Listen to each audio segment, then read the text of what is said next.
Welcome to WYCD Wicked. That stands for What You Can Do. Sorry, I was reading about Elliot Abrams.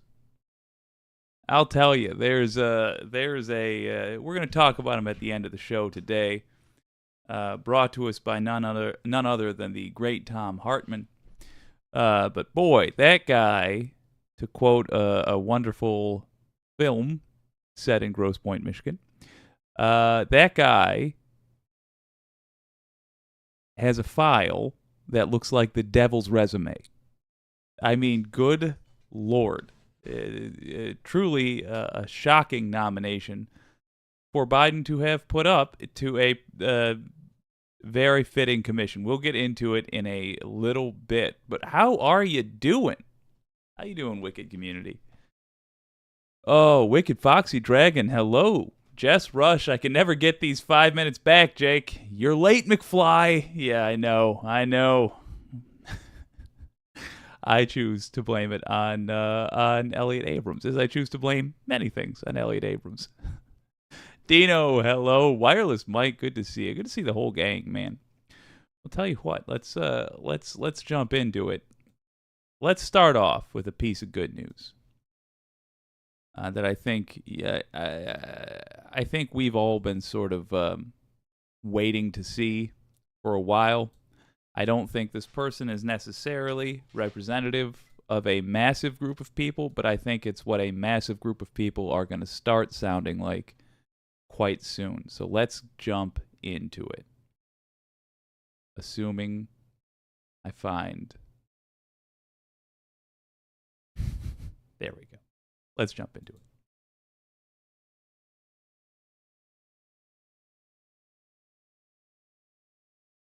Well, I don't believe this particular Jan Sixer, who admitted to doing the crime, then did the time, and is now back in the free world. I don't think this person is representative of a particularly large group of Trump supporters. However, I think this person is representative of what we're going to be, is a good representation of what we are going to be hearing from a lot of Trump supporters when they come out the other side. Because there's going to be basically three options.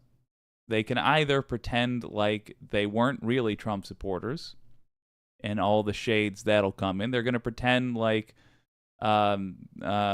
we just didn't understand what Trump supporters were all about and all the shades that'll come in. Or they can do the honorable thing. They can admit they were wrong and change their ways. And here we have an example of just that played on CNN. Earlier, we told you about the January 6th defendant arrested with weapons in President Obama's neighborhood, but now another January 6th defendant, a grandmother and former Trump supporter who went to prison for her actions on January 6th, who's now speaking out against the former president for what she calls his gaslighting. Gary Tuckman has more. As she celebrates America's independence at a fireworks show here in Boise, Idaho, 70-year-old Pam Hemphill can't help but remember how she felt on July 4th of last year, because she was getting ready to go to prison. Even though you were unhappy and scared in prison, you feel you were guilty of what the crime was. Oh, absolutely. Absolutely. The January 6th Capitol insurrection. Mother and grandmother Pam Hemphill, who had recently been diagnosed with breast cancer, was there. She had long enjoyed taking video of political events and told police at the Capitol she was a citizen journalist. But she also believed former President Donald Trump's false claims that he won the election. And this is what she was telling people outside the Capitol as she shot her video. Whose house does it belong to? It's my house. Come on in. You just come in. Come on in. She continued shooting video. We are the people. And Pam Hemphill ended up inside the Capitol building.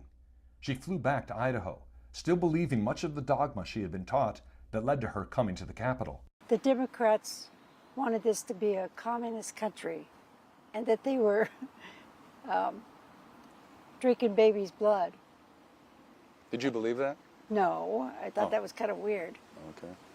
But did you believe that the Democrats wanted this to be a communist country? Yes. It wasn't until months later that Hemphill was arrested on multiple charges. After a plea bargain and pleading guilty to illegal entry to the Capitol, she was sentenced to 2 months in a federal prison in California. I live with the fear every minute. You just live with it. When she got out of prison this past September, she did have questions about the far-right talking points about Trump, but still considered herself a Trump supporter. However, a few months ago, she had a revelation. So when you heard the former president say that he would consider pardoning some J6ers, it changed your mind. Absolutely, 100%. And what did you then think of Donald Trump? That's it. He's just a master manipulator. He doesn't believe anything. He just thinks he's smart enough to pull the wool over you. That is so interesting. All right, first of all, let's talk about what we heard up till now. She was diagnosed with cancer. Push this over here a little bit. She was diagnosed with cancer shortly before her participation in this event. Well, doesn't surprise me to hear that somebody who inevitably is going to be racking up a tremendous amount of medical bills wants to tear down what America is. Most of these people really don't understand how this stuff works all that well. They have to go off of things like gut feelings and oh, this person is playing to my culture, so they must have my culture's interests in mind. Case in point, she still thinks the Democrats want this to be a communist country. Now, there are people that vote for Democrats that do want this to be a communist country, whatever that means for her or for the people casting their vote. I suspect what they want is actually not too far off from what would have helped her an awful lot, given that cancer diagnosis. What those folks want, to be more specific, is actually socialist stuff, by and large, including, universal health care. But how interesting that the thing that made her stop supporting Trump was that he said he would pardon January 6th defendants, something she was at one point. That's interesting. And by the way, that tells me she actually did learn something from her time behind bars and her experiences. Very interesting. Let's let it continue. I'd like her to clarify why exactly that got her. But there's people like me waking up. And do you feel the former president's responsible for that? Absolutely. He's the king of that gaslighting. One more. Pull over you. Master manipulator. And what did you then think of Donald Trump? That's it. He's just a master manipulator. He doesn't believe anything. He just thinks he's smart enough to pull the wool over you. But there's people like me waking up. And do you feel the former president's responsible for that? Absolutely. He's the king of that gaslighting. It's a cult. Ooh. It's a cult. And then this happened just about a week and a half ago. A right-wing person wrote something that's inaccurate, but it's important to this story. I'm going to read it. American justice, 69-year-old grandma with cancer given more prison time for walking inside U.S. Capitol than Hunter Biden for sharing classified documents with foreign regimes and multi-million-dollar bribery schemes. And then Donald Trump shared it on his Truth Social with the comment, horrible. When you saw that or heard about it, what was the first thing that went through your mind? I got up, I was very angry, and I said, this is it. This is it. In fact, Hunter Biden recently agreed to plead guilty to 2 tax misdemeanors to resolve a felony gun charge in exchange for a recommendation of probation. What Pam Hemphill decided to do was call out the former president on social media, writing, "Please, Donald Trump, don't be using me for anything. I'm not a victim of January 6th. I pleaded guilty because I was guilty. Stop the spin." And now Pam Hemphill wants to go back to the U.S. Capitol, but this time to testify under oath about January 6th. And she's already prepared what she wants to say if she's invited. I just want to praise her. I mean, talk about putting in the work to make things right. Good for her. I don't blame her for not knowing a tremendous amount about politics, frankly. Most people don't, and it has been designed that way. the way things work modernly, the techniques used by politicians, what is considered acceptable behavior, the gish gavel, and all that nonsense where they avoid directly answering questions. It's designed to make people confused and bored with it. So I don't blame her for that. But now that she's had a glimpse of the reality and what she was involved in, she's actually working to make it right. Good for her. Let's see what she's going to say if invited. And by the way, I think she should be invited. I am not a victim of the government. The Justice Department was not weaponized against me. I was a participant. We broke the law. And she talks about the Capitol Police in her speech. In the crowd, I was pushed down. My head was trampled on. My shoulder pulled out. Jesus. The Capitol Police saved my life that day. I want them to know how truly grateful I am to them and how deeply sorry I am for what happened and how they continue to be treated to this day. Today, Pam Hemphill takes solace in her supportive friends on social media, her family, and God. What would you say to Donald Trump if you could talk to him face to face, like you're talking to me right now? Retire, get honest, because you know when you meet your maker, you know that's more important. Gary joins us now. What a journey she's been on. What I don't care about Gary. All right, that is very inspiring for me personally. I want to believe that there are people in that crowd who genuinely have been misled. However, let's be honest, that's me looking for confirmation bias. That's me looking for the information that I want. We're going to talk about that in a little bit. But it's undeniable. Pam exists. There are other folks who have, in amongst the thousands arrested, there are other folks who have genuinely repented and actually gotten a little taste of reality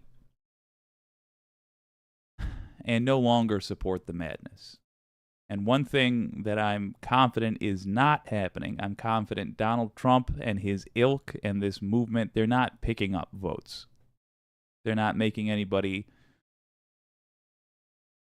suddenly start supporting them or seeing them as something that will solve problems, because they clearly don't. All they can do is rile up the people that do support them more.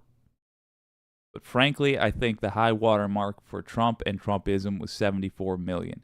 It's a terrifyingly high water mark. That means we cannot rest yet. We cannot relax yet. We need to make sure that in 2024, we just have to assume that every one of the 74 million votes that went out and voted for Trump is going to vote again, even though there are people like Pam Hemphill out there who say, no, never again. I will not support that man. We just have to assume that it's going to be the worst it can be. But all signs to tell us what is the worst it can be, all signs say that it's going to be 74 million, a number we have beaten before and we must beat again. Register to vote, be ready in 2024, and take heart, because Trump's lost a few and gained none.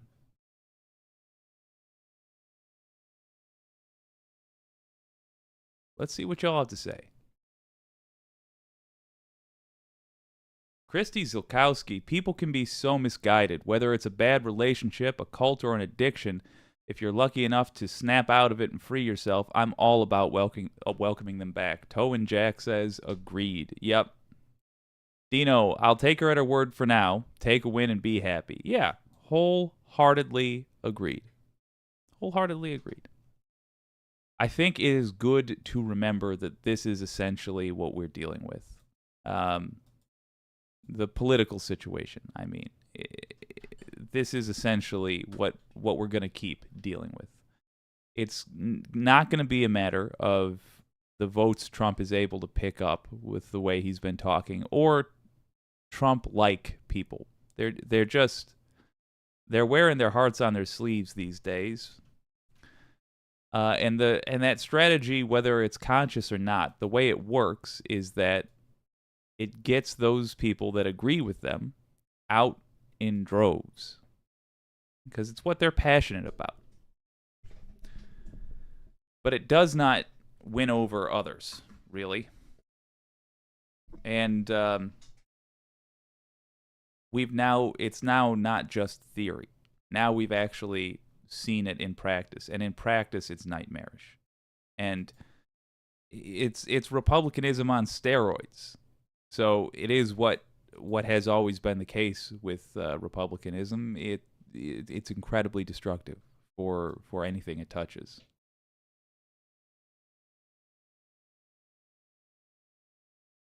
We ended the last segment talking about confirmation bias. We are all, of course, vulnerable to it. It's a natural thing, confirmation bias. It happens all the time. I just saw a really good, I think this was a viewer recommendation, actually. I apologize. I don't remember who tossed it towards me, but maybe not. Regardless, Bo of the Fifth Column just did a great job breaking down how it works with an example. And much respect for the man. He used himself as the example. Let's have a look. Well, howdy there, Internet people. It's Bo again. Howdy, so Bo. Today we are going to talk about a report and hiring practices and confirmation bias and how to avoid it. And I'm going to take you through something that happened to me. Confirmation bias is something that everybody experiences. Everybody wants to confirm what they already believe. There are no real exceptions to that. What you believe to be right and good and true, you want that proven to be right and good and true. So when you see something that suggests what you already believe is accurate, most times you look a little bit into it. That process of confirmation bias is something that can lead people into information silos. It can lead people to believe things that are objectively false. So I'm going to take you through something that happened, and you can see how to guard yourself against falling too far for confirmation bias. I just wanted to say I really appreciate that term, information silo. I've heard of echo chambers, and that's certainly one thing off to the side, but information silo specifically, I think, is what needs to be guarded against, because it is what leads to the voices in those echo chambers echoing the wrong thing. I think if your echo chamber is saying, be nice to people, let that echo. That's fine. But yes, let's look at where the actual info comes from. On this channel, a number of times I have talked about how I believe that a lot of the bias that the LGBTQ community experiences stems from people whose life experience included two boxes, right? It included two boxes. Boys do this, girls do this. Anything outside of that is a deviation, and it makes them uncomfortable because it's unknown, and the unknown causes fear. The fear can be played on and create bigotry. Okay? It's something that I believe.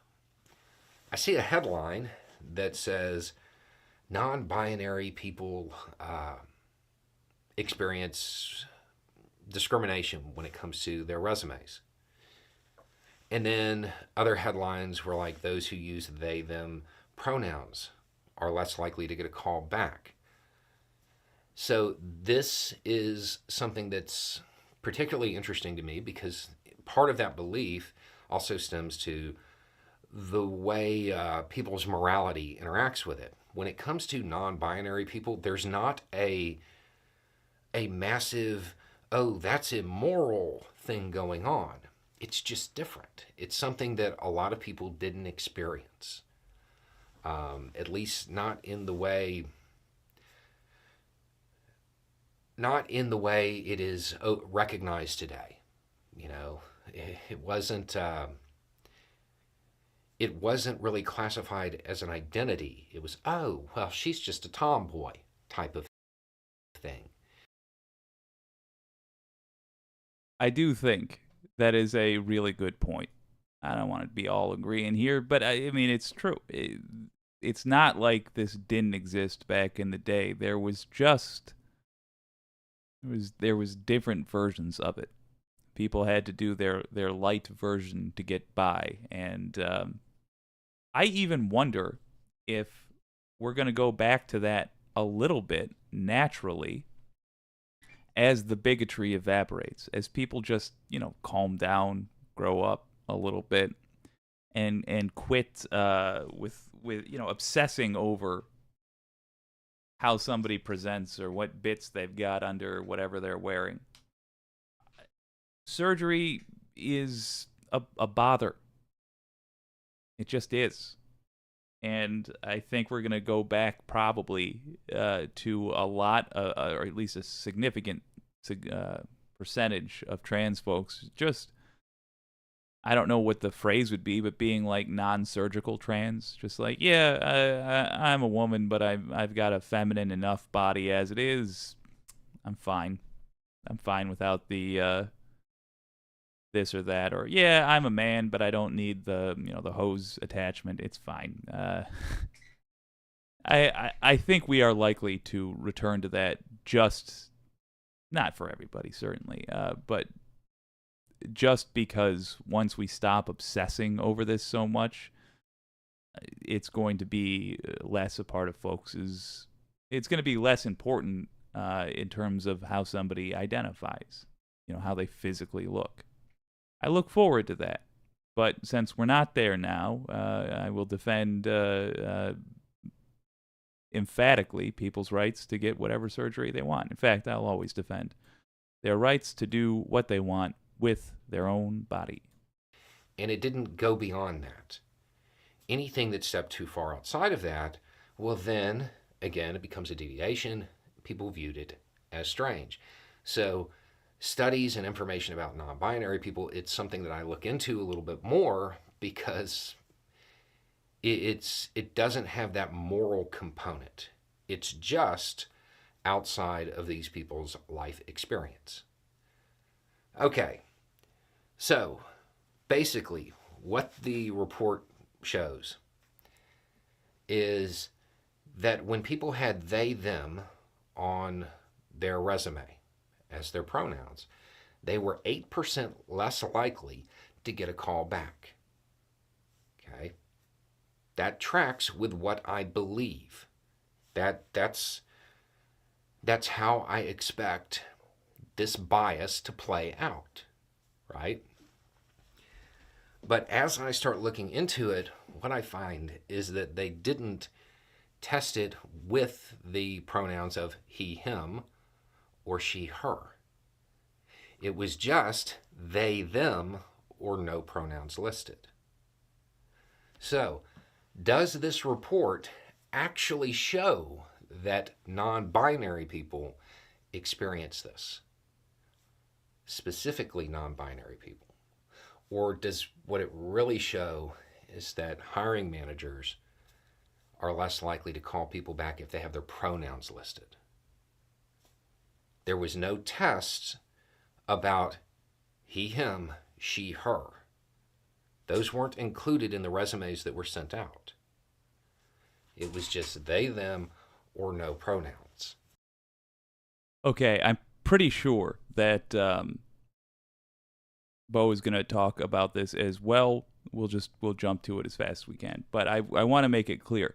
One thing you can do if you are a cis person and you're dropping off resumes places. First of all, if you're beyond that point in your life, good. Good God, I'm happy for you. But if you're not, and you're shopping for jobs, put your pronouns on the resume. Just normalize it. It's going to help only a very small percentage of the population. But the percentage it does help, it's going to help a hell of a lot. And it doesn't cost you anything, except maybe a terrible job. Because if somebody doesn't hire you over that, fuck them. Shouldn't work for them. It'll just be a heartache in the long run anyway. You really can't, based on this study alone, you really can't, you can't make that call. You can't say that this is something that is directed at non-binary people. It could just be directed at people with pronouns. The information isn't there.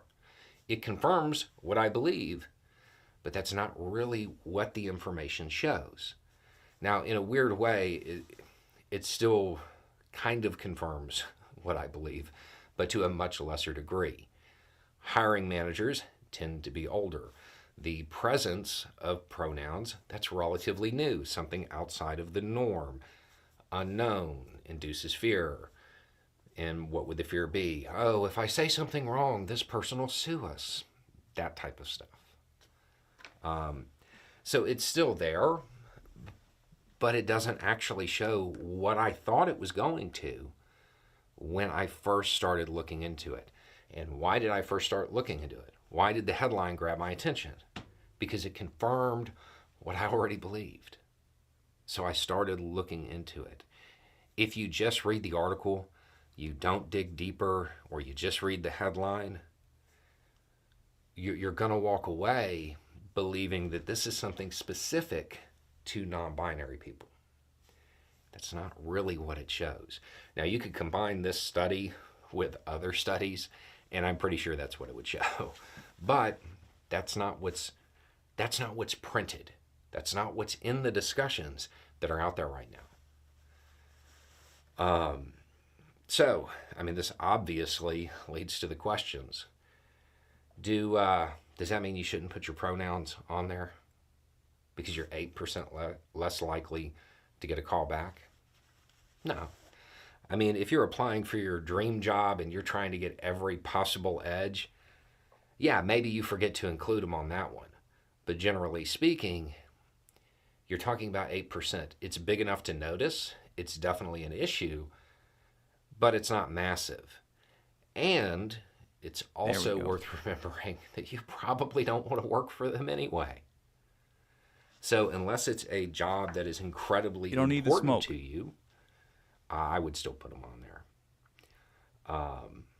And if you are somebody who lines up neatly, you might want to start putting your pronouns on your resume.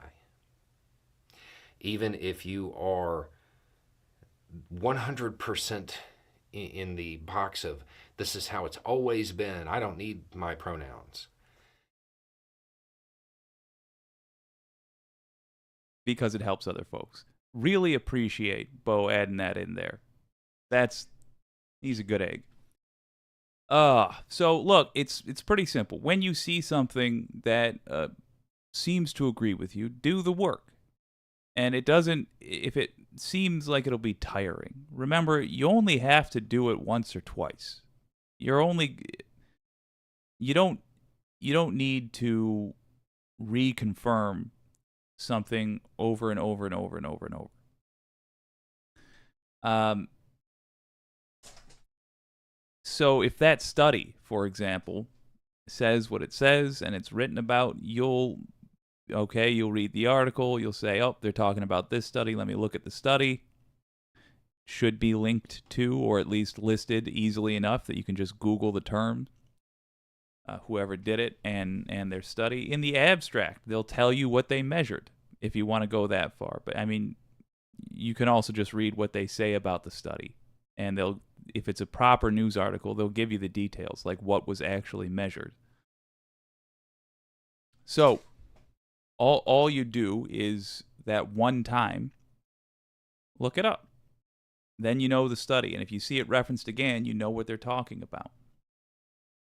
If you see multiple studies like this, okay, then you don't need to keep looking up every single study unless it tells you something drastically new, unless they're claiming something drastically new. Like, oh, it's not just 8% anymore. Now it's 57%. It's a massive increase. Okay, then you should look at that. But it just means watch your ass. If you believe something and you come across something supporting that belief, do the hard work a couple of times, per belief, for making sure somebody's not taking advantage of you. Because the world is full of con artists. It has always been full of con artists.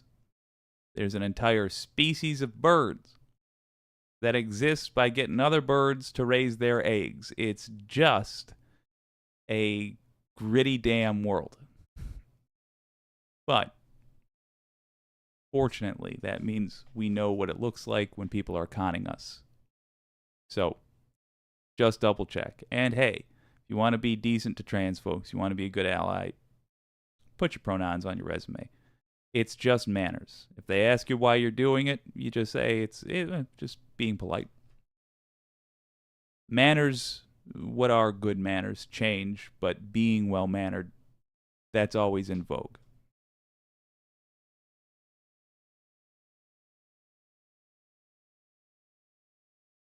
Ooh, let's see what y'all have to say. Jess Rush. Those people are, Geminis, okay. Wireless Mike, the only pronouns that concern me are if a person prefers to be referred to as we, us. Yeah, because then they're a symbiote. You got to watch out for your Venoms and your Carnages out there. Jess Rush, those people are called Geminis, Mike. Damn it, that was a good one. Oh, well played. Domenico, good prevails. Yes, it does. Son of a gun. Scott Ward, love the mellow tone of the show. Well, thank you so much. I will occasionally fly wildly off the handle. Dino, I'll match that. Y'all, thank you both very much for the very kind donations. I'll tell you, I appreciate it. Oh, Domenico, we must embrace the 240 million who are not the 75 million part of the problem. I agree. I wholeheartedly agree. And in fact, a big part of the next segment is getting those 240 million off their duffs and voting. Let's talk about it.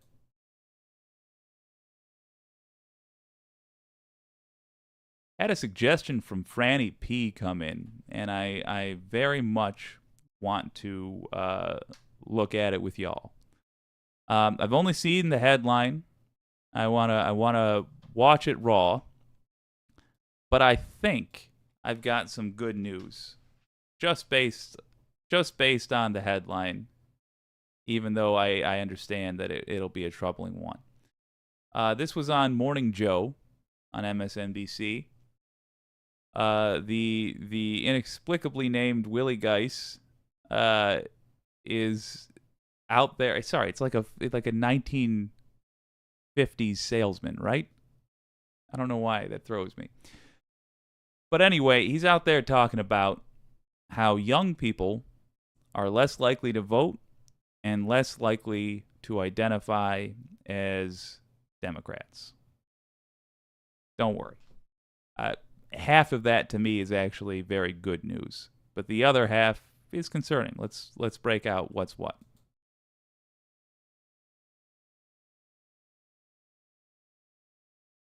More news on the Supreme Court rulings handed down last week.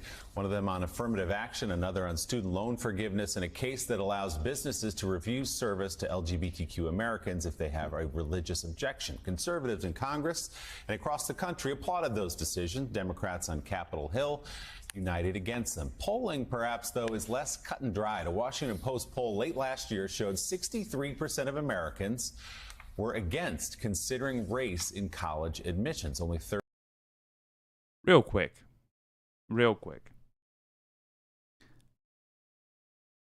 Conservatives were out applauding the revoking of not civil rights, but civil protections.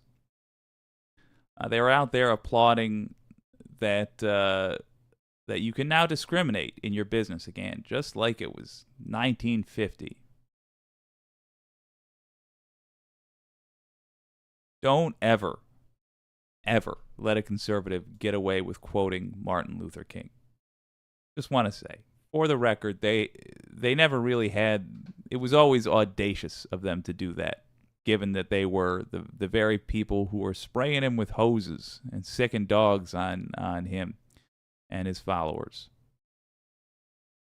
But now, come on. Now there's no questioning it at all. It's comical. 36% agree with that idea. For the ruling on refusing LGBTQ people's services, results vary widely based on how the poll's question is asked. In a Pew poll from a few months back, 60% of American adults said they were in favor of a business refusing to provide service in situations where it could suggest support for LGBTQ issues for which they have a religious objection. And a recent NBC News poll that asked if voters supported President Loan's student loan forgiveness plan showed 44% say it was a bad idea versus 43% in favor. Let's bring in Director of Polling at the Institute of Politics at Harvard University, John Della Volpe. He's an MSNBC contributor and author of the book titled Fight: How Gen Z is Channeling Their Fear and Passion to Save America. That's now out in paperback. John, good morning. So you got some new polling. I am so damn proud of that generation. But let's get my heart good and broken. For us today, what are some of your takeaways about how young people are feeling about what's happening at the Supreme Court and beyond? Thanks, Willie, for having me. Yes, this is a review of a couple of decades of polling that we've been conducting at the Harvard Institute of Politics. And essentially, when I look at younger voters, 18 to 29-year-olds, mostly Gen Z, keep in mind that this cohort, 18 to 29-year-olds, with their older millennial brothers and sisters, will be about 40% of the electorate. And when I look at this cohort today compared to this place in the 2020 cycle, I find that younger people are less likely to vote. They're less likely to identify as Democrat. They are less likely to follow the news. And they are less likely, importantly, to believe that politics can make a tangible difference in the country and their lives individually. All right. So that is pretty much what I was expecting to hear. We'll listen to the details for sure in a moment. But I want to talk about that little, the scary graphic up there. This is young voters who consider themselves Democrats. All right, so generally less likely to, let's talk about the bad news first. Less likely to vote, less likely to think voting will do anything. That's poison. We have year and a half to cure them of that nonsense. No, it is incredibly important that they get out and vote. They specifically. Incredibly important. We need to show them that what MAGA did worked and that we can do it too. Lean on your politicians. Pressure them. Bust their chops every day. Make their lives hell. You put them in power, but that ain't the end of it. It's not. That's the beginning. You have an agenda, good. You can play the game. But only if you first win the election. So, Democrats, historically, have won elections, and then the Democrat voters go home and do nothing. They don't do anything with it. Because they assume that their politicians will go out and fulfill their will. That is not what happens. So, what do? We do what MAGA did. Once they have no excuses, once we have a Blue House, Senate, and White House, of which we have a huge opportunity coming up. Once that happens, then the fun work begins. That's the harvest time, baby. That's where we are enjoying 3-course meals at the end of every workday. Because we're going to go out there and force them to support policies we want. That's when we start protesting outside the doors of Democrats who have been who haven't even said they're not going to vote in favor of something we want, but have been iffy on it, haven't been full-throated supporters. That's when we get to, I can't wait for this part. I hope I'm able to keep this thing going till we get to this part, because it's going to be fun. That's when we get to bully people that are wealthy. If you're a senator, you get a big fat paycheck. And we have a right and an obligation, a moral obligation, to bully them. I can't wait. Let's do it. Ooh, let's do it. Let's make them vote for stuff that makes their investments worth less. Yes. Make them vote for requirements to traverse their districts, if it's House of Representatives, once a year using only public transportation, and watch them scramble. I can't wait. Oh, I can't wait. It's going to be delightful. But that's how we encourage these people to go out and vote, is we tell them what we're going to do with it. How it's not just going to have to be a matter of faith and trust in a bunch of scum, frankly. But what's that other thing? From 2019 to 2023, what changed? Number one, well, there's a Democrat in the White House. Number two, so there's less pressure to say, I'm a Democrat, I'm supporting X, Y, or Z. Number two, as people have been waking up to how this works, particularly the young folks who are incredibly savvy, as they have been waking up, they have come to see the Democrats for what they are, which is to say, not a very left-leaning party. In fact, they, in just about any other country in the world, would be considered a conservative party based on the policies that they support. Democrats, I'm talking about, as a party, as a whole. Democrats would be conservative in England. They'd be conservative in Norway. They'd be conservative in Canada. Think about that. That's next door for me. And the party I have found I vote for consistently would be called conservative in Canada. So these young folks saying, I'm not a Democrat, to me, that's not very worrying. To me, that's a sign that they have learned a lot. I don't think that means they got more conservative suddenly, especially combined with the fact that they think that voting won't do anything. It tells me that what we are seeing is the beginnings of the flaws in all Democrats, which are convincing ourselves that it's simply easier not. There's no point in fighting, and since it's easier not to fight, you may as well stay home and eat a bowl of cereal. We gotta cure them, the youth, of that nonsense. But the rest, I'm not concerned about. Tangible difference in the country and then their lives individually. And that's just a frustration with the system that they have watched since they were born fail them again and again in so many different ways. So what's your sense of the way these Supreme Court decisions, John, may impact the energy to go out and vote, the energy to become active in the process? Yeah, I think, Willie, the combination of the Supreme Court and the Republican Congress, we talk about baseball, it's like a hanging curveball over the plate for Democrats. But Democrats need to identify that and to take advantage of that. This is just the second year in a row where younger people continue to feel under attack. A year ago, of course, we know it's a third of women losing, a third of women in individual states losing control of their reproductive health. And today we see kind of attacks on members of the LGBTQ community. We see it more difficult for working class and people of color to attend college, et cetera, et cetera, et cetera. It's one attack after another, and that's just by the Supreme Court.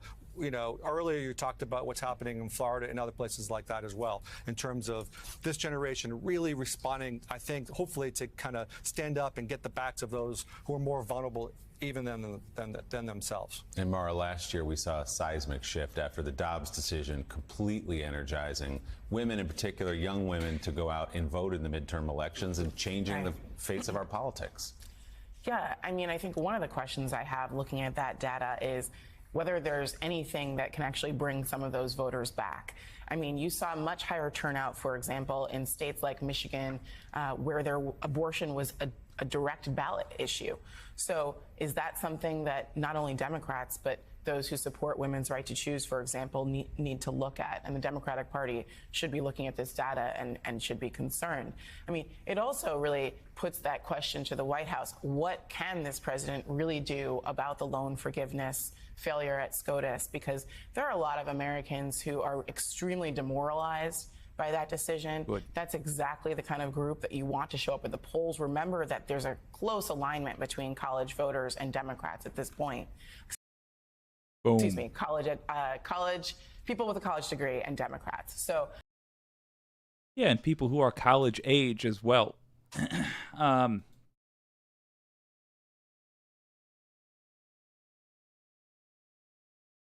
Chess Rush, I'm coming with hands down. Come at me with some MAGA crap.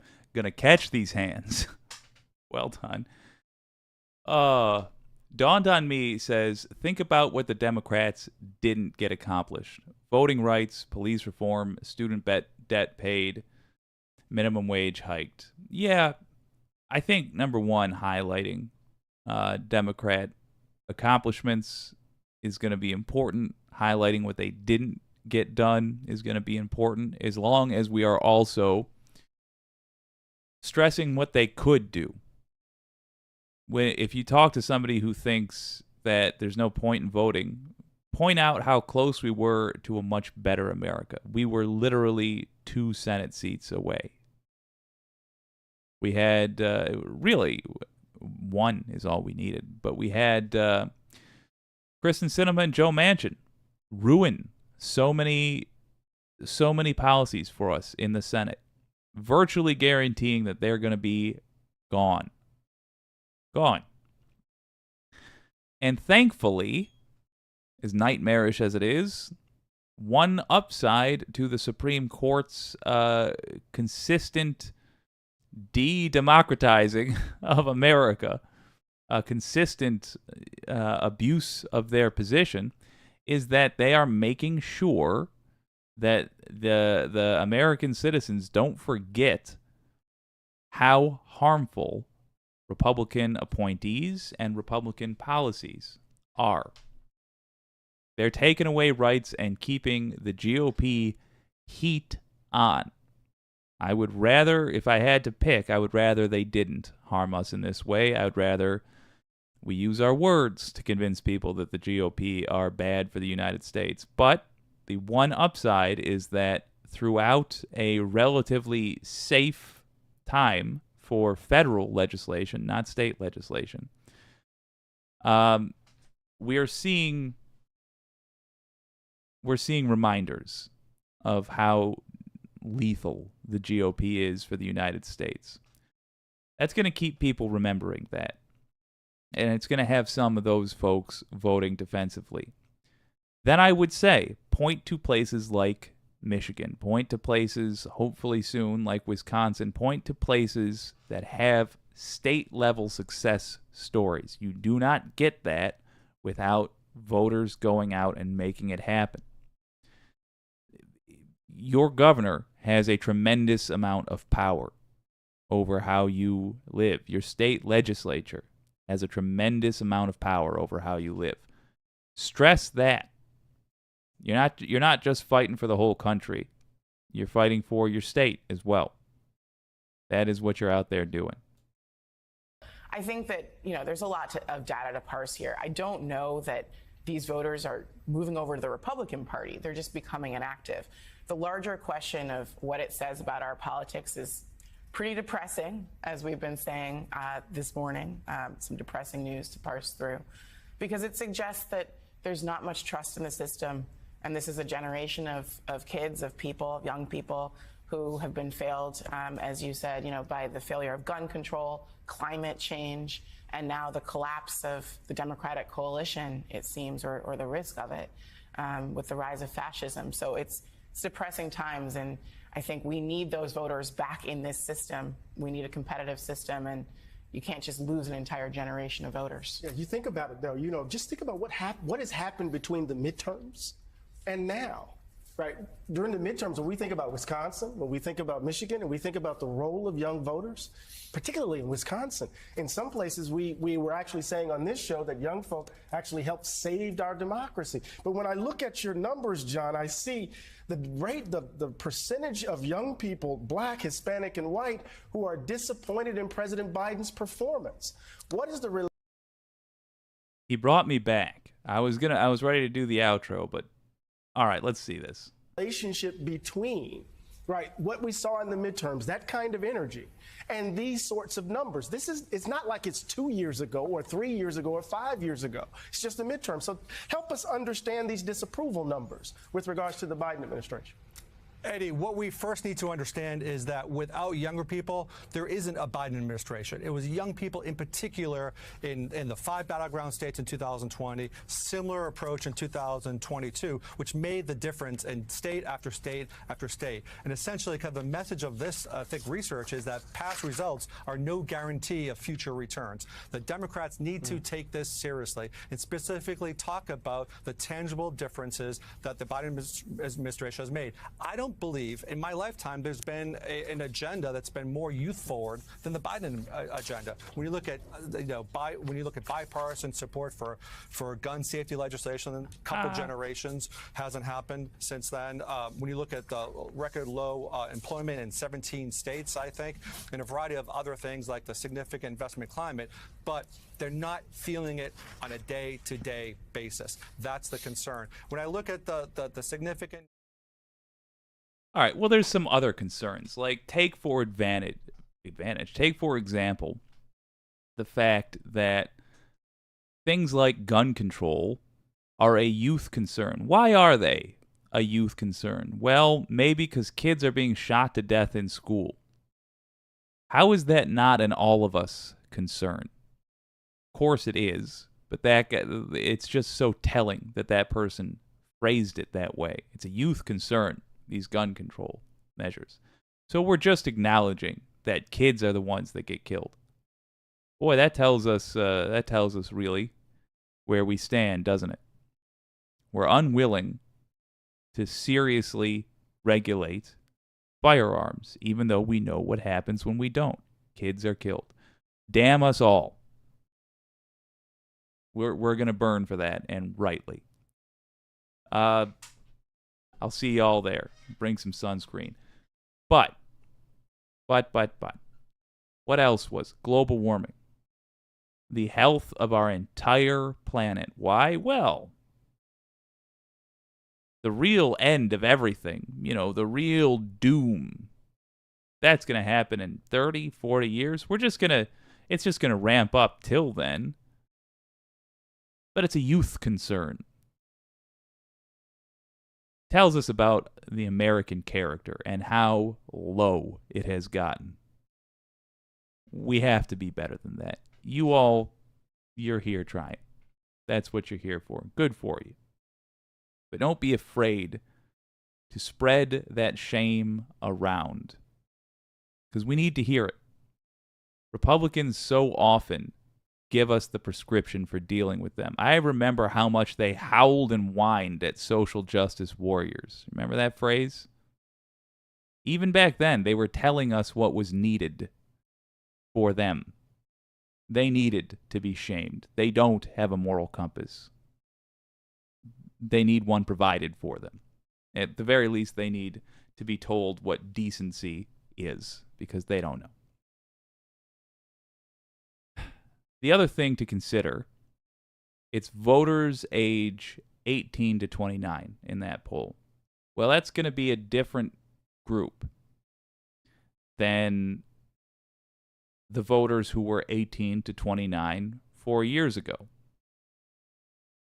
In fact, about 40% of them will have aged out of that, and 40% of them will be entering in.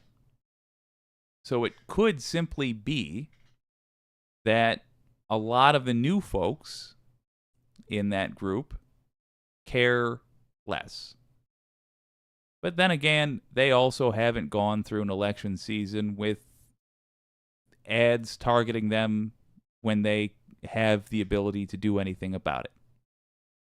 So I suspect that will change, but I do think that it is I think it's our obligation to make sure that young voters understand that their vote does have a direct impact on their lives and the lives of others. And they not only can benefit from voting, but they have an obligation to vote. They have an obligation. They have a duty. We all do. If you can, you must. And it's that simple. Because otherwise, the bad guys win.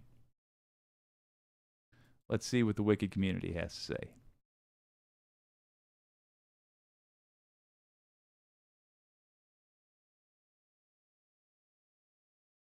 Deborah Compthorne says, forward with the Democrats. Yes, very much. She also says, I agree that there's a lot more to be done in all ways for this country, but I'm so very tired of the Republican rehashing taking the lead. At least there's bits and pieces of better news going. Yeah, that's true. Wireless Mike, I just sent you a link to the Friday spreadsheet, Jake. It's some good news about a Dem doing what they should be doing all the time. Hell yes. We got a packed show today, so we are gonna watch that on Peace Talks. But for sure, thank you. I appreciate that. I do love pieces of good news. Rex Trek, good evening, sir. I like the emoji. Mars Falcon, networks at work keeping people calm. You know they went after King when he spoke out on Vietnam. He gave the power to the have-nots, and then came the shot. Rage Against the Machine. 100% truth, as always, from that band. Domenico, I've already crunched the numbers and how numbers on how a $10 quadrillion U.S. economy gives us a four-class U.S. economy. Taxes too. Interesting. Wow, Jake, that is a great Ari impression. Bird to hell. AOC had a good town hall, says Rex Track. All right. I'll be checking that out.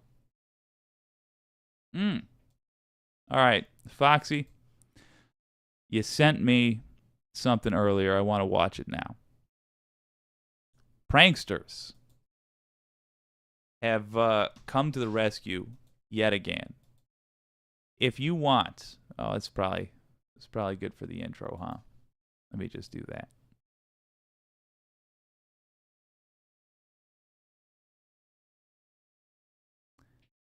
If you want to inspire young folks to go out and vote,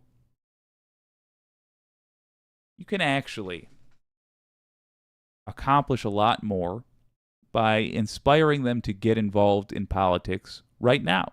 Get involved in activism right now. It's a hell of an admirable hobby to have. And it's got everything the young folks want. It's meaningful. It's a little bit dangerous. Just a little bit. It's like the right amount of danger. It involves meeting new people and going places. But you can also do a significantly lazier and sometimes equally as effective version, such as flooding a GOP snitch line with prank phone calls. To have a look at a suggestion from Wicked Foxy Dragon. This is TYT, by the way. In the Office of Attorney General. In the Office of Attorney General. So help me God. So help me God.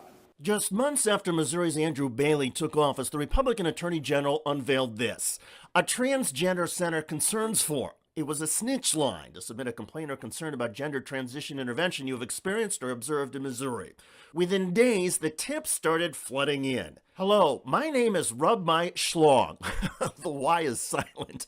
My neighbor's 2-year-old son looked at a Barbie yesterday, so his woke mom took him to the corner gender clinic to get him transed. 45 minutes later, he came back with long hair, a pink dress, and no penis. Please investigate this heinous crime. Another tipster wrote, I was walking down the street and accidentally called someone them. A tractor beam picked me up right off the sidewalk and transported me to Planned Parenthood, where they stole my skin to give it to a trans person. I mean, literally, the audacity, the outrage. One tipster submitted the entire script of the Bee Movie. Another wrote the opening monologue to Breaking Bad. My name is Walter White. I live at 308 Negra Arroyo Lane, Albuquerque, New Mexico, 87104. To all law enforcement, this is not an admission of guilt. I'm speaking to my family now. Skylar, you are the love of my life. Somebody else entered the original commercial sales pitch for Billy Mays OxyClean. Hi, Billy Mays here for OxyClean, the stain specialist. Powered by the air you breathe, activated by the water that you and I drink. It's Mother Nature takes out organic stains, pet stains. He removes trans healthcare tip line after hack.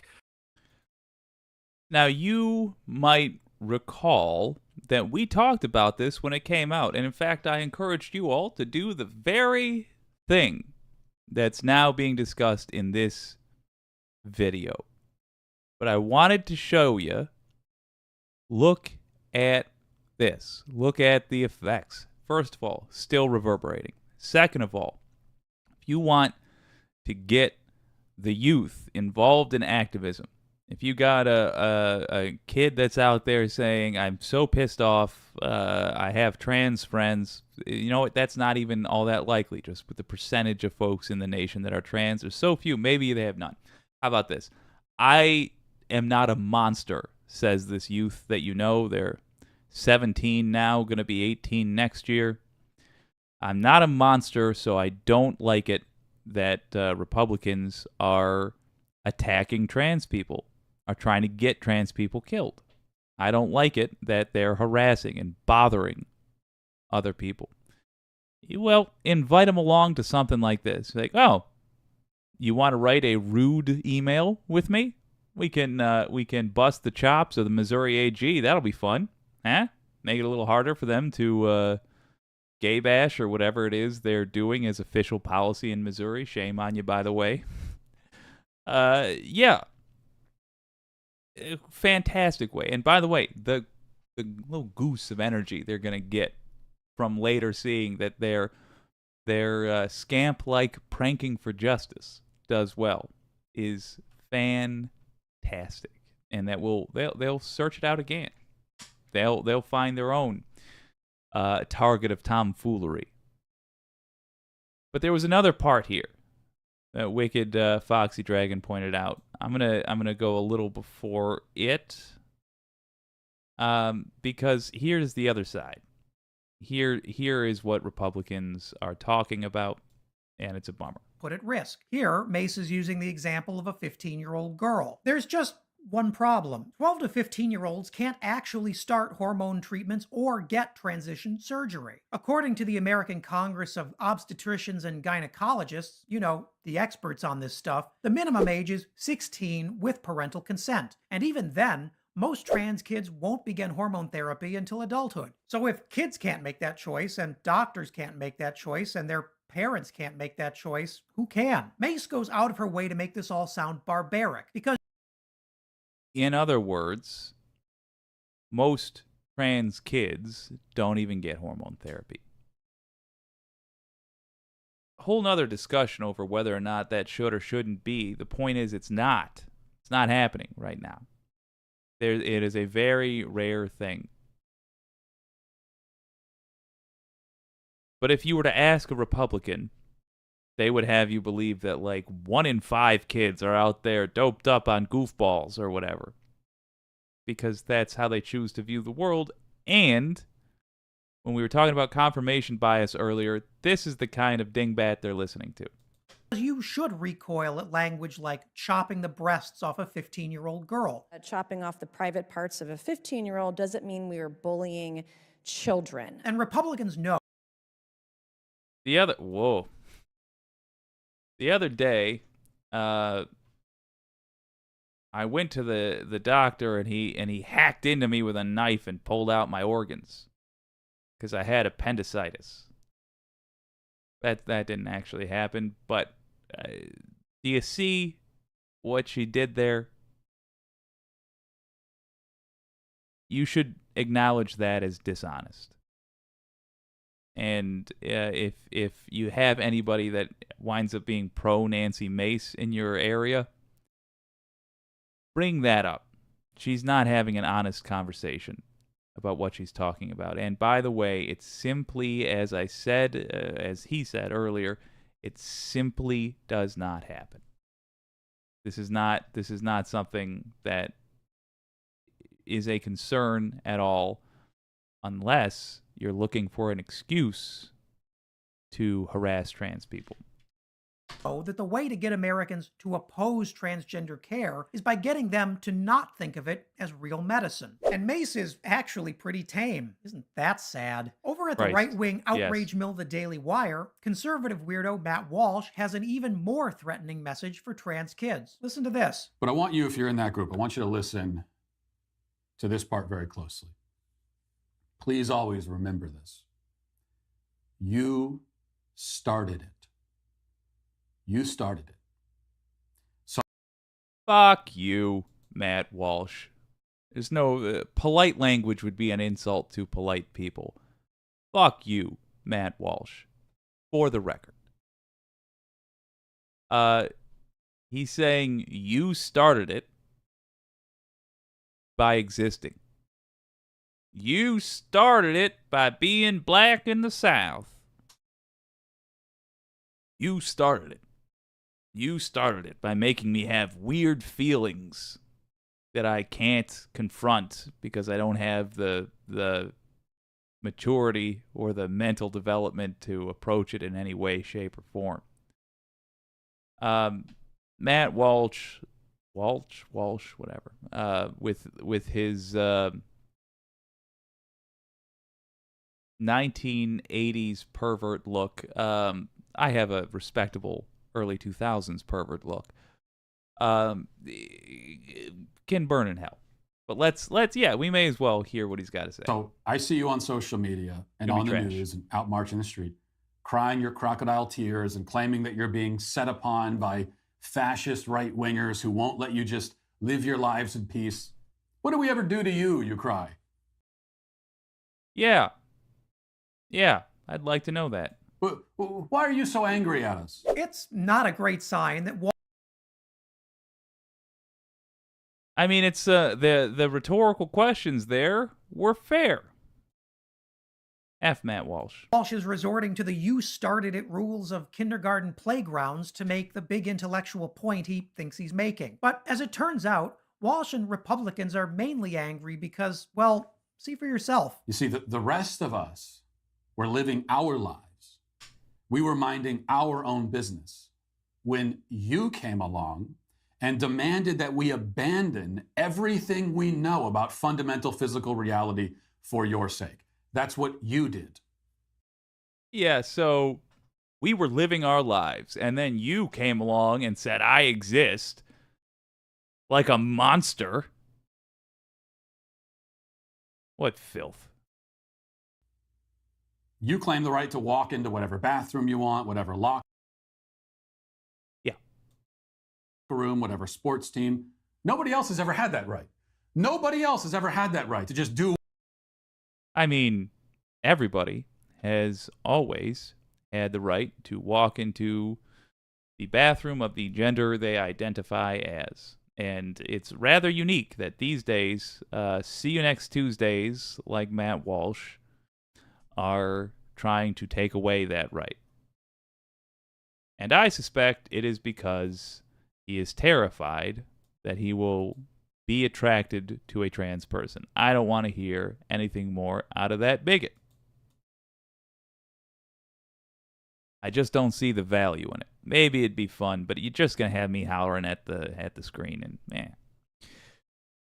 man. So look, I was talking about that movie the other day, FX, its sequel, where they make fun of trans people in the beginning, and it stuck in my craw. And now seeing this again, I find myself thinking of it again, and I'm trying. The thing that gets me is, what was the joke? The joke was that it was a big burly guy dressed in a dress for the movie, and it was incredibly unattractive, although trying to present themselves as an attractive lady. Why was that meant to make people laugh? I think laughter tends to come from relief. You get a bunch of apes standing around in ancient times, and the bushes rustle, and they turn, they look, and they're scared. And out pops from the bushes another ape. I gotcha! And everybody, they hoot and holler. And eventually those apes became humans. What was the joke there? You thought there was something dangerous. No danger. Just me. I'm back. I found some mushrooms or whatever the hell. The joke with the trans person. Don't worry, you're not really attracted to this person. I think that's what the joke was. And I think that's the terror Matt Walsh feels. And I think that's where a lot of this ugliness comes from. They have no idea how to view people except as whether or not they are, except as how they please the viewer. What value do I have from this trans woman if I don't find her attractive? That's how they view things. I think you guys are right. Like, spending an awful lot of energy trying to convert somebody like that, I don't think it's a waste of time, but it's less efficient use of our time than it is going to be getting the kids out there, getting them out en masse. I would say, really stress to them that they are going to make a name for their generation in the next 5 years. The next 2 election cycles will really determine the way history views their generation. So they better get out and make a name for themselves. Number 2, I would stress to them, as we saw in the beginning there, I would stress to them that they can do things right now to make things a little bit better. Help them develop those habits, and you will have a lot of our problems solved. Because a lot of our problems get solved with numbers and action. It's that simple.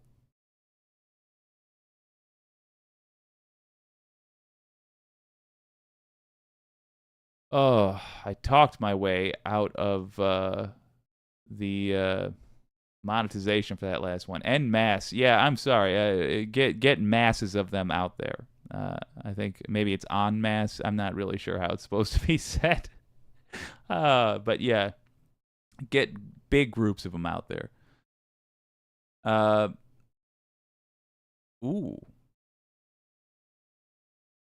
Dawned on me, I don't understand why the FBI isn't doing a thorough investigation on Matt Walsh. Yes, I was talking with a member. I was talking about that with Foxy a little bit ago.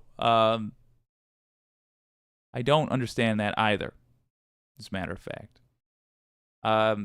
Boiling down what I'm working on in regards to that, either there is a law that is simply being ignored because this person is famous, and then we need to pressure the DOJ to enforce the GD law. It seems to me kind of crazy that there is no such law. So I don't yet believe that it doesn't exist. I just think I haven't found it. That's what I'm looking for. If it does not exist, then hopefully along the way, while searching for the correct law, I will find a similar law which we can model legislation after that would protect trans people against this. I mean, this is hate speech. This is an attempt to get people killed. It's an attempt to genocide a whole group of people. They want to convince us that they don't exist and do evil things to people that insist they do exist. It's that simple. So we need legislation. And we need legislation enforced that prevents Matt Walsh from doing what he's doing. This guy deserves to be in prison. Plain and simple. He deserves it. We should work hard to make it happen. All I will say is I am not going to drop the Matt Walsh thing yet. But I did want to show Even though I don't have something for Matt Walsh specifically, I did want to show that because it works so well with what to do about getting the youth vote out. Truly giving them the ability to whoopsie daisy, giving them the ability to rack up victories is incredibly important. Giving them the ability to affect things now and build the habit of getting involved in politics, that's going to solve a tremendous amount of our problems overnight. And just a little bit of guidance will go quite a long way. So if you've got young folks in your life that have taken an interest in this, I would definitely recommend that. I'd recommend showing them how to do so. And definitely remember the golden rule, which is change happens when you have the ability to apply consistent pressure. You usually can't apply strong pressure consistently, so your goal should be light, consistent pressure. That means writing emails consistently, signing petitions consistently. If there's something like a Black Lives Matter protest in your general vicinity, within an hour's drive of you, yeah, go attend that. It's an afternoon. Consistent pressure you are able to maintain, will get this stuff done.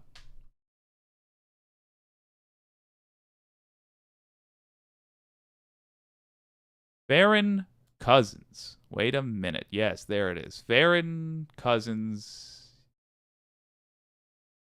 Why am I recording for 4 minutes? That doesn't make any sense.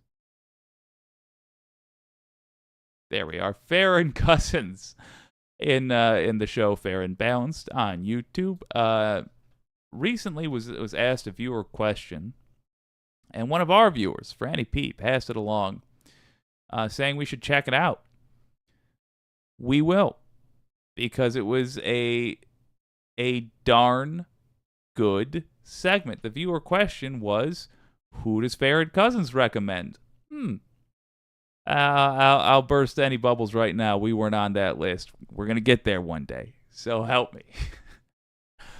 But he did drop some names, some of which I had forgotten about, some of which I had never heard of, and a couple of which I was delighted to hear him recommend. I think you'll know who I'm talking about when we get there. Let's listen to who Farron Cousins thinks are the best voices online right now. We have a question here from YouTube user Essentially Angelin4420, who asks, so are y'all going to Florida on vacation? Winky face. My question, and yes, it's dumb, most people, but I'm asking anyway, which news sources are reliable? I know ROF, and you, obviously, TYT, Midas Touch, MSNBC, but what about other sources such as Daily Beast or Mother Jones? How does one know a station or publication is telling the truth? Real quick, he never answers the second part, to my knowledge. How does one know a news station is telling the truth? Don't brush off this answer, because it really is this simple. Do they lie? Are they irresponsible? You can find out, when you read the facts of the story, if you're thinking about it critically, you can very quickly see whether or not they've done a responsible job. If within the article you get the details you need to know, they're likely good. So, for example, when Bo in that earlier segment was talking about the study that said that 8% people that put their trans pronouns, the they them pronouns, are 8% less likely to get a job. I believe he said that within the article it went into detail about what the study measured. And he was then able to see, it was they, them pronouns versus no pronouns listed at all. So what we've really studied here are people that put any pronouns, or really, pronouns versus apples and oranges, in other words. It was studying how comfortable somebody is with seeing pronouns listed. That's a good news source. Yeah, the headline was a little bit misleading. and there should be points off for that. But when you start to see things like that, then you know. And if you don't see them, it's not that you have to disbelieve what the article says instantaneously, although you shouldn't believe it either. You just set it aside, and you acknowledge that the source you got it from wasn't a good one. And you don't have to keep doing this over and over. If this happens a couple of times, if you're getting stuff from the Daily Wire and they say, this study said X, and they don't link to the study, and it's not very clear why they said X, and they don't tell you how many people were surveyed or whatever. They don't tell you the methodology at all, how they arrived at that conclusion, what made it a study as opposed to a gut feeling somebody had. Then that's a bad news source. Okay, that's all the interrupting I'm doing for poor Farron Cousins for a while, because the rest of this, it's gold, baby. So several kind of little questions in there. First off, I am currently on vacation in areas of the country that have been suffering from a massive heat wave because we planned this vacation months and months and months ago. We knew it was going to be hot. We just didn't know there was going to be a massive heat wave. Rest in peace, Farron Cousins. I'm in the desert out in Arizona right now. We did the Grand Canyon by this point. Hopefully everything went smoothly. Again, I'm pre-recording this, so I don't know. It could be horrible. I could be laying at the bottom of the Grand Canyon right now, and I'm also on camera laughing about it. That's crazy. What news outlets are reliable? You named some good ones there, but I'm gonna draw the line at MSNBC. I'm not a corporate news media kind of guy, so I'm not ever going to endorse in MSNBC. I apologize. You know, they get some good people there, people that I do like. I do not watch them at all, ever. Unless there is a presidential debate or something like that that's only available on one of the corporate news stations, that is the only time I will tune into the corporate news. And I don't even like to do that if I can avoid it. The Young Turks, they're wonderful. Midas Touch, those folks are awesome. Brian Tyler Cohen, David Pakman, Sam Cedar, and the whole Majority Report crew, Emma Vigland, they're great. Truth be told, I know we played it earlier. I'm probably going to start going easier on the Young Turks here. Not going easier in terms of criticism. I mean in terms of playing their content. The fact that Anna Kasparian is doing the stunts she's doing lately, and I want to mull it over a little bit more, but I do want to talk about it. The fact that she's there, and this is the same company that had Jimmy Dore. Dave Rubin as well. Christ Jesus. I mean, it's one thing to have people that have differences of opinions. It's another thing to consistently churn out grifters. And weighing the harm done versus the good done, I just don't know.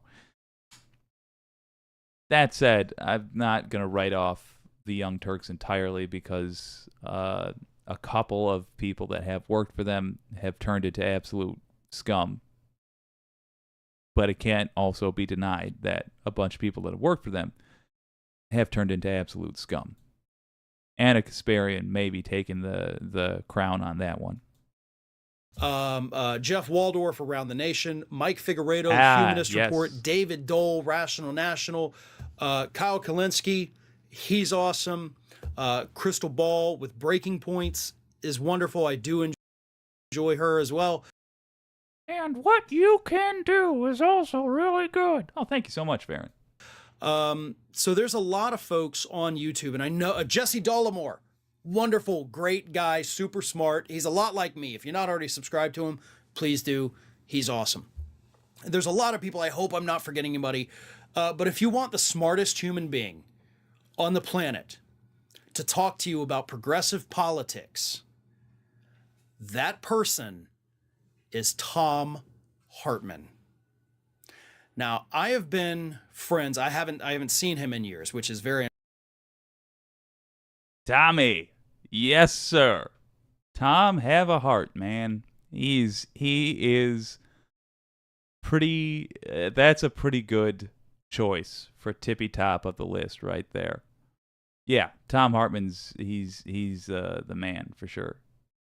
Sam Cedar will always be my personal favorite just because there is a brand of humor that I appreciate so much. But Tom Hartman's fantastic. Hit him up, Farron Cousins. Unfortunate for me. Shout him out. But there was a time when Tom Hartman and through Ring of Fire, we were very close. I love Tom Hartman. I've had the opportunity to sit and just listen to him, at dinners, at parties. He's the most fascinating guy I have ever met in my life. Fascinating with the stories he has to tell, fascinating with the level of intelligence he has. Like, if I had to say that there is one person above all who I look up to in this industry and who has been an influence on me, even though you probably can't even see it because our styles are so different, but it would be Tom Hartman. Because Tom Hartman has shown me that there's so much I don't know and so much I want to know that I didn't even know I wanted to know. And he is a machine. I mean, he is out there writing every day. He's doing his 3-hour show every day. Tom Hartman, if you only had to pick one person, if it's not me, it should be Tom. Everybody else is also awesome. Everybody I mentioned, they're great, but Tom Hartman, my God, he's the best.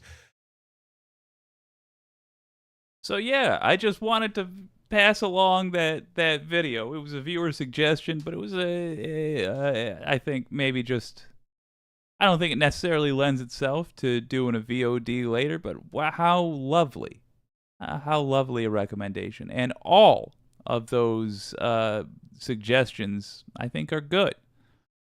I'm gonna refresh the algorithm a little bit, but of those voices out there that Farron Cousins mentioned, who do you watch? Who do you like? Do you have any specifics? I've been listening to Lance a lot more from Leftist Mafia, especially with all this Anna Kasparian stuff coming out. I've been getting into his comment. I tend to like the longer form stuff. But yeah, let me know. Did you hear anybody from there that maybe we don't play a lot on this show that you'd like to see more of? Who do you like? Let me know.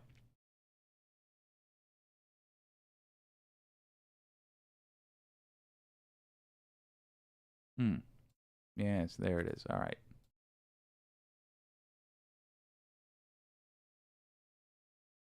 Good God, there it is. Wireless mic. Oh, excuse me, Domenico. As for me, I'm still working on stopping all nuclear wars. Well, hell. That's a pretty admirable thing. Mars Falcon. Cedar keeps me sane.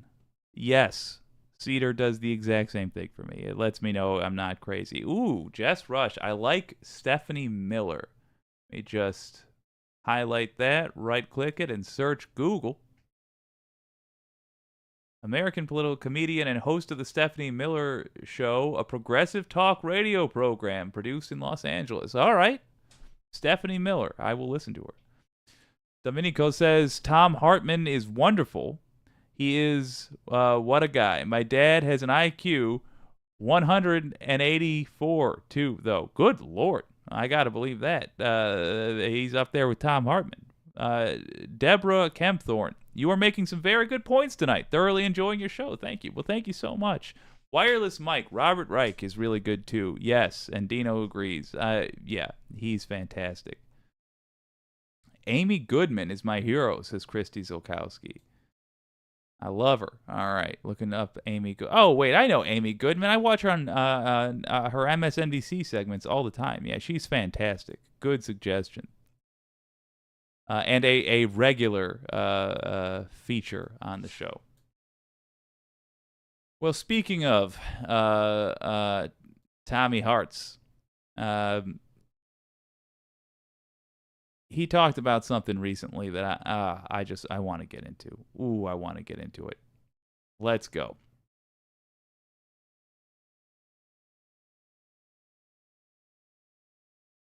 Tom Hartman is now officially Farron Cousins' #1 recommendation after his own show and presumably What You Can Do. I just assumed it didn't even need to be said in that segment. For a good reason. He tells you the historical context of what's going on. He tends to get right to the source of the problem. And he above all has an understanding of who some of these devils are. Boy, this one is a doozy. And if you want to know a little bit about why the young cats who are following this these days don't like to identify as Democrat, well, maybe it's stuff like this. Because Elliot Abrams is a U.S. war criminal.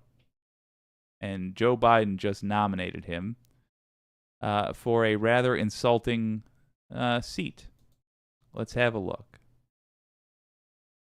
This is amazing. Elliot Abrams.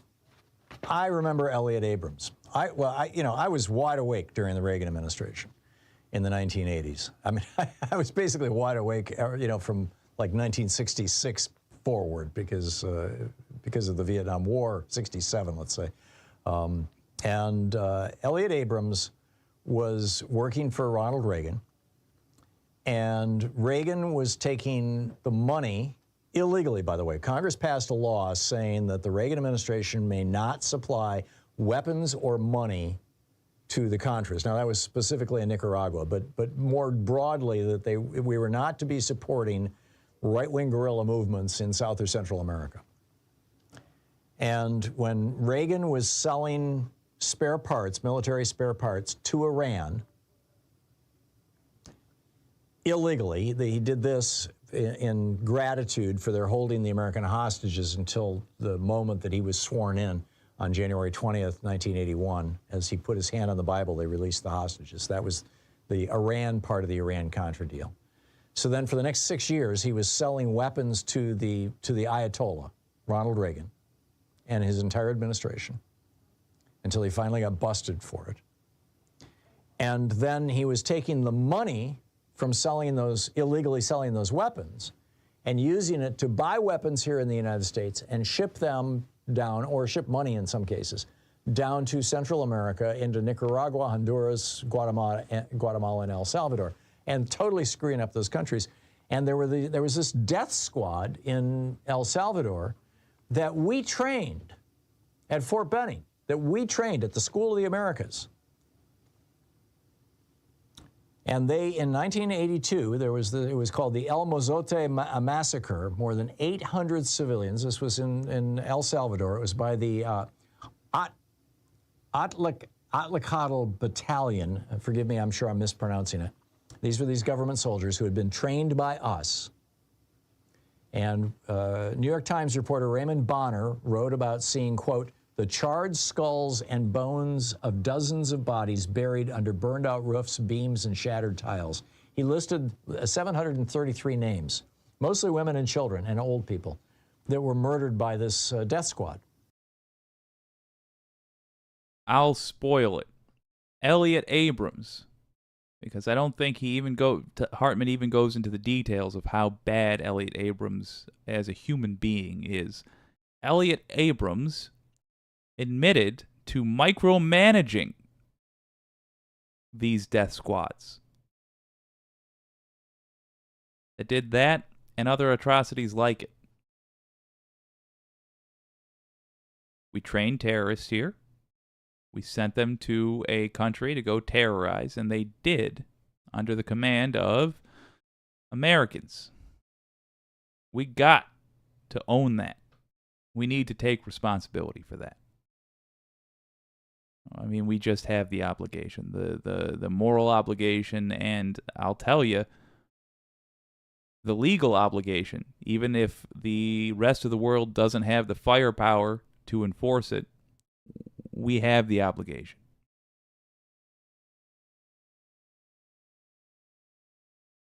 It's one thing to pretend like it never happened. At least then we could be considered cowardly, but at least ashamed of ourselves.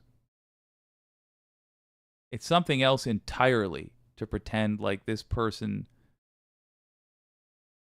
can still be treated like an upstanding member of society, because that says that we don't think we did anything wrong. Not that it never happened, but it says that we don't think that what we did then was wrong, and that's wrong. So not only do I think that this person's influence, rather, let me rephrase this. Not only do I think that it would be an insult to the survivors, if there are any from those massacres, to the entire country, as a matter of fact, that we effed up with our hubris and our greed. But also, this person, if you want to go purely heartless with it, this person has demonstrated that they don't have very good decision-making abilities. At a minimum, there's that.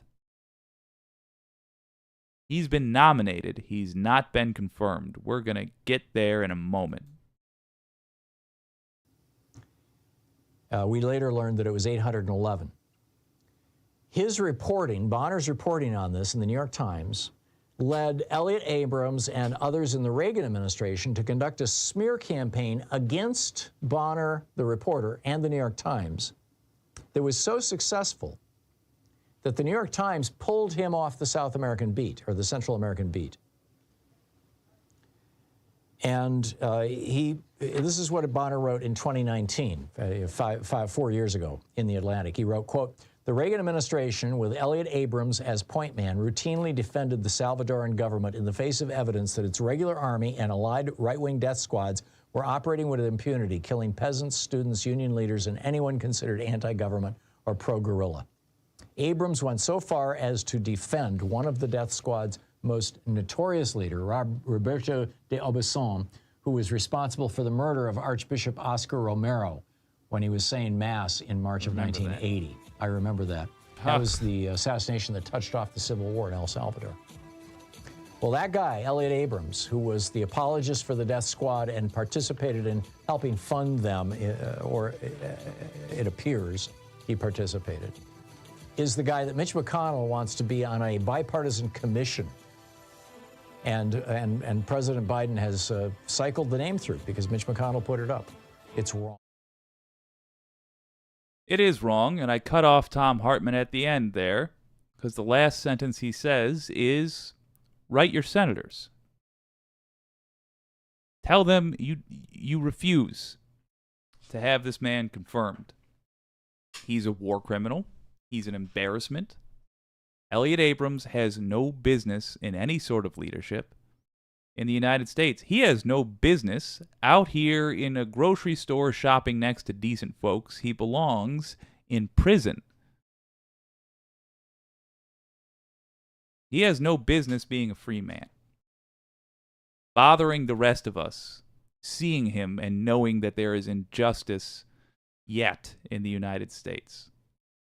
But he certainly, at a minimum, has no business on any sort of commission. So, there's a link in the description. There's a basic overview of what to talk about. You click on the link, you can find your representative.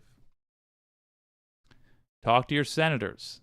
It is senators that we need to speak to. Tell them you want them to vote against confirming Elliott Abrams for any commission. This man should be in prison and not in a leadership role in our government. It's that simple.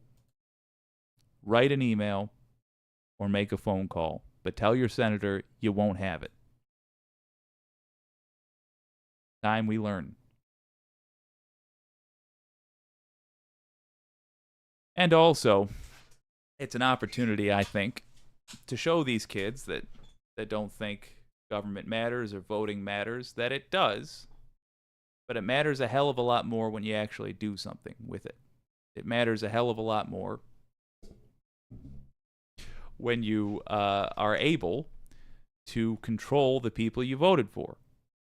Great way to do that would be to deny Elliott Abrams any further honor. Domenico, okay, this is easy. Elliott Abrams for prison then. The anti-corporatist, a commission of war crimes? I mean, basically. Look, the commission is actually, it's got an insulting name. Let's see here.